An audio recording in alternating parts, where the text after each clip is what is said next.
Selamat pagi. Hari ini kita akan belajar tentang resensi buku. Ada yang tahu mengapa sebuah buku diresensi?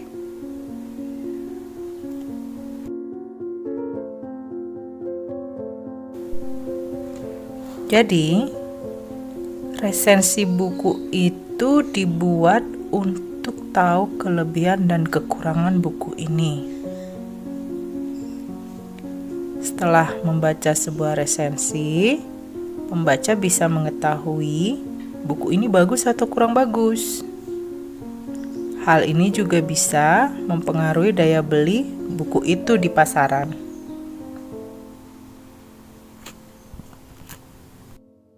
Setelah kita tahu resensi dibuat untuk apa, anak-anak tahu tidak resensi itu apa? Apakah resensi sama dengan sinopsis? Perlukah resensi ini dilakukan? Coba. Resensi adalah kegiatan menilai, membahas, mengkritik, atau mengungkapkan kembali isi yang ada di dalam sebuah karya dengan cara memaparkan data-data, sinopsis, dan kritikan terhadap karya tersebut. Resensi itu berbeda dengan sinopsis. Dalam sinopsis tidak ada kelebihan dan kekurangan buku yang diresensi. Sementara di resensi harus ada kelebihan dan kekurangan buku. Tujuan utama resensi buku adalah memberikan tanggapan atas isi buku sebagai informasi kepada calon pembaca buku itu. Tanggapan itu dapat memotivasi pembaca resensi atau menjadi tidak berminat membaca buku yang diresensi. Di samping itu, resensi buku merupakan umpan balik bagi penulis untuk menyempurnakan isi buku tersebut pada edisi terbitan berikutnya. Tujuan meresensi buku hendaknya menjadi acuan bagi penulis resensi dalam mengembangkan resensi yang disusunnya, dan juga sebagai salah satu kriteria bagi media yang akan mempublikasikannya.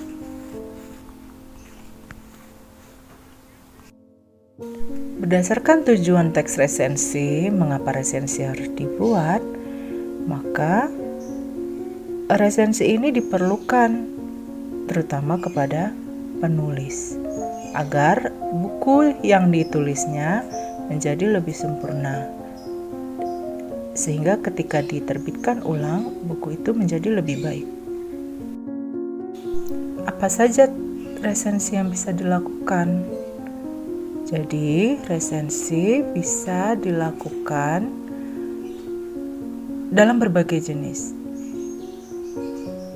Berdasarkan objek karyanya, resensi bisa dilakukan pada novel atau ada pula yang berupa kumpulan cerpen. Sementara, berdasarkan objek tanggapannya, resensi bisa dilakukan kepada film, drama, lagu, buku ilmu pengetahuan, lukisan, dan karya-karya lainnya. Unsur-unsur teks resensi apa saja? Setiap jenis resensi bisa jadi isinya berbeda, tergantung objek yang diulas.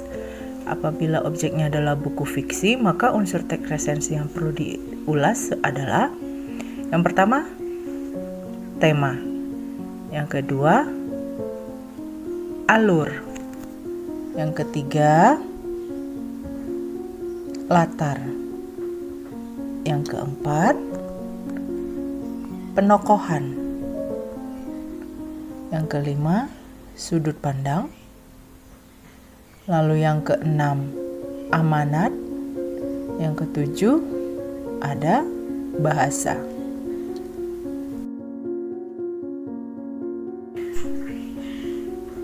Kalau begitu, struktur resensi apa saja? Jadi, untuk membuat satu resensi, maka yang diperlukan adalah: satu, identitas karya; Kemudian yang kedua, ikhtisar atau ringkasan. Ini didapat setelah membaca isi buku atau cerpen secara keseluruhan. Yang ketiga, penilaian karya. Yang keempat, simpulan.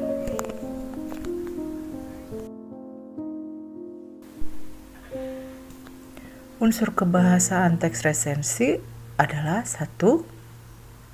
Banyak menggunakan konjungsi penerang seperti bahwa, yakni, yaitu.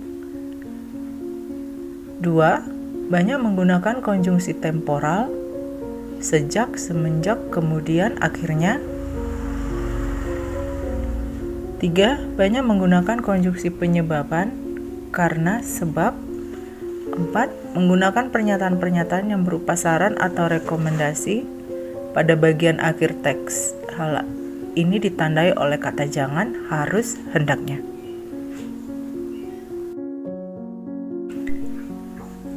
Sebelum melakukan sebuah resensi, maka ada langkah-langkah yang harus diperhatikan, yaitu 1. Tahap persiapan meliputi membaca contoh-contoh resensi, kemudian menentukan buku yang akan diresensi. 2. Tahap pengumpulan data. Hal ini meliputi membaca buku yang akan diresensi, menandai bagian-bagian yang akan dijadikan kutipan sebagai data, meliputi hal-hal yang menarik dan tidak menarik dari buku yang diresensi, kemudian mencatat data-data penulisan resensi yang telah diperoleh melalui membaca buku yang diresensi. Tahap penulisan meliputi menuliskan identitas buku, mengemukakan isi buku, sinopsis, novel, dan unsur-unsur intrinsik lainnya, mengemukakan kelebihan dan kekurangan buku atau novel atau cerpen baik dari segi isi maupun bahasa, merevisi resensi dengan memperhatikan susunan kalimatnya, kepaduan paragrafnya, diksi, ejaan, dan tanda baca. Yang terakhir dari tahap penulisan adalah membuat judul resensi. Jadi, hari ini anak-anak semua harus menuliskan sebuah resensi dari buku kumpulan cerita pendek yang dibaca dengan memperhatikan sistematika resensi. Hasil perbandingan beberapa teks resensi dan analisis kebahasaan resensi dalam 2 karya yang sudah dibaca. Nanti tugas resensinya akan kita unggah ke media sosial Instagram. Oleh karena itu, diharapkan tidak ada yang menyalin resensi dari Google, karena hasil karya orang yang sudah dipublikasikannya itu memiliki hak cipta.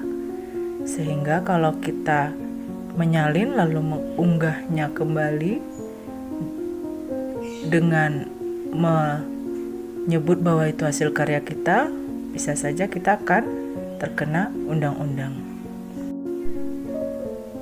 Demikianlah materi tentang resensi hari ini. Semoga anak-anak bisa membuat sebuah resensi dengan baik dan benar. Terima kasih, sampai jumpa. Selamat pagi.